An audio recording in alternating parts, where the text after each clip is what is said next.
In 1988, Thomas Harris unleashed his novel The Silence of the Lambs onto the world. 3 years later, Jonathan Demme directed the film adaptation, which perfectly brought to life Clarice Starling, played by Jodie Foster, and Dr. Hannibal Lecter, played by Sir Anthony Hopkins. Ever since the Criterion Collection released a pristine restoration of The Silence of the Lambs back in February 2018, it feels like we've been thinking and talking about this classic crime thriller more and more. While we usually hear analyses about the relationship between Starling and Lecter, people do spend some time talking about the film's only active serial killer, Buffalo Bill, one of the most terrifying horror movie villains of all time. Recently, a theory appeared on Reddit concerning the relationship between Lecter and Bill that could easily change a viewer's entire understanding of The Silence of the Lambs. To quickly sum things up in case you haven't watched or thought about The Silence of the Lambs recently, Clarice Starling is an FBI trainee tasked with questioning a captured homicidal cannibal and ex-psychiatrist named Hannibal Lecter.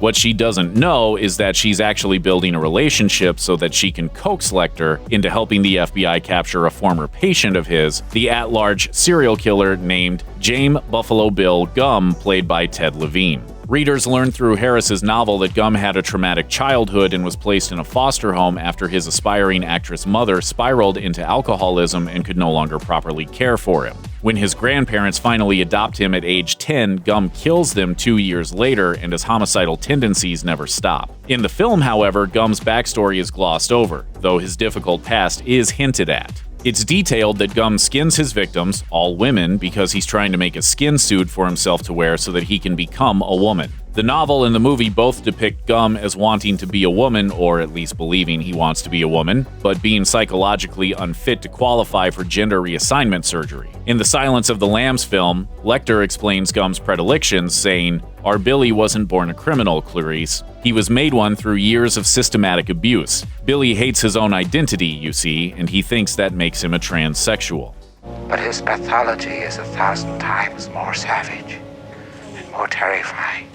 Despite the way Buffalo Bill is sometimes thought of by audiences, he isn't, in fact, a transgender woman. The Silence of the Lambs novel especially makes it clear that James Gumm doesn't fit the profile of a trans person suffering with gender dysphoria. Thus, the question is this: how did James Gumm become Buffalo Bill? The Reddit theory we're about to discuss suggests that the root cause is actually Lecter himself. The theory claims that while treating Gumm, Lecter was actually harming him instead of helping him, placing the seeds of homicidal discord in Gumm's mind in case Lecter was ever captured. The theory crafter, Reddit user Need, suggests that if Lecter ever needed some kind of trump card, a bargaining chip to obtain his freedom, his promise to help aid in the capture of Gumm would be it. Basically, the idea is that in the Silence of the Lambs movie, Lecter made Gumm into Buffalo Bill on purpose for his own gain. The Redditor explained it like this: Lecter saw psychological indications of psychopathy in Buffalo Bill, and instead of trying to cure him, he pushed him further towards becoming a serial killer. We know that Lecter is very clever and intelligent based on his meetings with Clarice. He knew that the authorities would need his help catching Buffalo Bill. He knew that would give him leverage to get out of his maximum security cell. Buffalo Bill was never anything more than an insurance policy for Hannibal Lecter.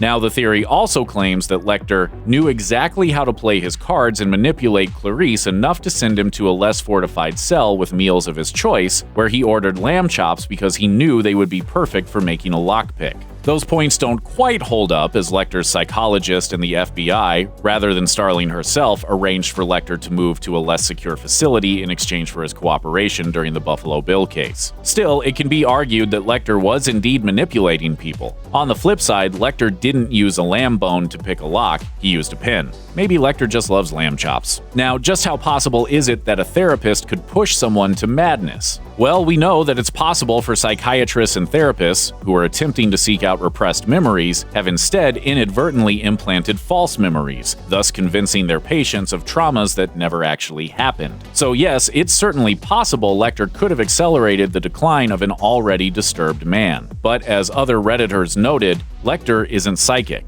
Perhaps he simply toyed with Gumm for curiosity and entertainment, and wasn't trying to set him up to later use as a negotiating chip. The theory is pretty elaborate, but so is Lecter. Who knows, maybe Lecter left a host of killers in his wake, each more dangerous than the last, for Clarice Starling and the FBI to find.